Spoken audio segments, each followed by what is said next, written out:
की बैटरी फूल जाती है और आप उसे किसी कूड़ेदान या कहीं और फेंक देते हैं, तो दोस्तों अब ऐसा मत करिएगा, क्योंकि यदि आप बैटरी फेंक देते हैं तो नुकसान आपका ही है।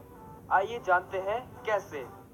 दोस्तों, अगर आपकी मोबाइल की बैटरी फूल जाती है तो सबसे पहले बैटरी को स्मार्टफोन से बाहर निकाल लें, फिर फूली हुई जगह में छेद कर दें।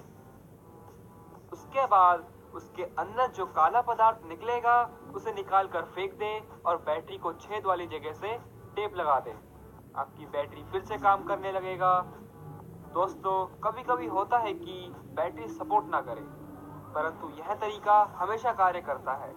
चाहे तो आप इसे एक बार किसी खराब या पुरानी मोबाइल में अपना कर देख सकते हैं। तो दोस्तों, आपको भी यह उपाय बहुत अच्छा लगा होगा, क्योंकि यह तरीका बहुत ही बेहतरीन है अपनी खराब बैटरी को फिर से डेली यूज में लाने के लिए।